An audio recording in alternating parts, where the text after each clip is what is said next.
ရာဇဝင်ထဲကမဖဲဝါလူကြီးတစ်လို့အိမ်မောကြနေတဲ့အချိန်မှာတစ်အိမ်ကောင်မိုးပေါ်ကိုတစ်ကိုင်း6တင်နဲ့လာချက်နေလို့အတန်မျိုးကြားဘူးပါလားဒါမှမဟုတ်အကြောင်းရင်းမရှိပဲခွေးတွေကအိမ်ရှိကိုကြည့်ပြီးအဝိုင်းဦးနေတာမျိုးကိုကြုံဘူးသလားအဲ့ဒီချိန်မျိုးမှာအပြင်ကိုလုံးဝမကြည့်ပါနဲ့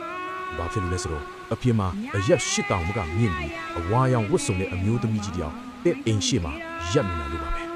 သူမဟာမြမရာဇဝင်ထဲမှာအကြောက်ဆုံးဖြစ်တဲ့မဖဲဝါပါပဲမဖဲဝါရဲ့စစ်မိကိုပြန်ကြည့်မယ်ဆိုရင်အင်းဝခစ်စီကိုရောက်သွားပါလိမ့်မယ်သူမဟာတစ်ချိန်ကအလွန်လှပပြီးအဝါရောင်ကိုအမျက်နှိုးဝစ်စင်တတ်တဲ့အမျိုးသမီးတူပါ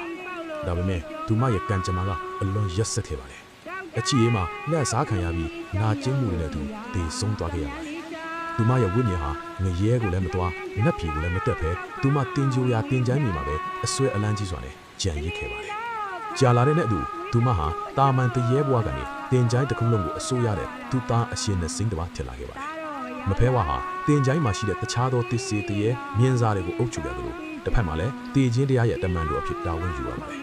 သူမရဲ့ထူးခြားချက်ကတော့ပခုံးပေါ်မှာထမ်းလာတဲ့လူသေးပတ်ဖြာလေးကြီးပါပဲအဲ့ဒီဖြာလေးဟာတာမန်ဖြာလေးမဟုတ်ပဲတေဆုံးတော့မဲ့သူတွေကိုထုတ်ပိုးဖို့အသင့်ပြင်ထားတဲ့ဖြာလေးဖြစ်ပါတယ်ညတိုင်းမှာမဖဲဝါဟာတင်ကြိုင်းကနေထွက်လာပြီးရွာစဉ်ပတ်ကလှဲ့လေကြည့်ရှုလေးရှိပါတယ်သူမရဲ့ခြေလိုင်းတိုင်းကလေးလံလွန်ပါတယ်သူမဘယ်အိမ်ရှိမှရက်တယ်လဲဆိုတာကတိတ်ကိုအရေးကြီးပါတယ်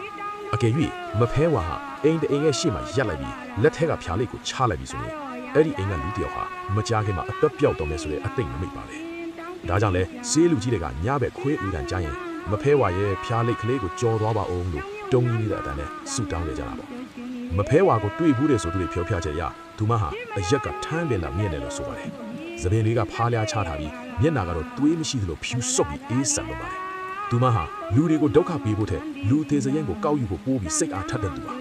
ဒါပေမဲ့သူမကိုမလေးမစားလုပ်တဲ့တင်ချိုင်းတွေကိုဖျက်ဆီးတွေကိုတော့သူမကဘယ်တော့မှခွင့်မလုပ်ပါဘူးတင်ချိုင်းအနာကဖြတ်သွားတဲ့အခါအဝါရောင်အစအနကလေးကိုမြင်လိုက်ရင်သတိထားပါအဲ့ဒါမဖဲဝါရဲ့ထမီးစားဖြစ်နိုင်ပါတယ်သူမဟာတင့်ကိုစောင့်ကြည့်နေတာဖြစ်နိုင်ပါတယ်တေချင်းတရားရဲ့အနက်အသက်တွေပါလာပြီဆိုရင်တော့မဖဲဝါကတင့်စီကိုအလဲလာနေတယ်လို့မှတ်ရပါလိမ့်မယ်ကဲဒီညတော့အိယာမကင်းခဲ့အိမ်တကားတွေမြဲမြဲပိတ်ထားပါ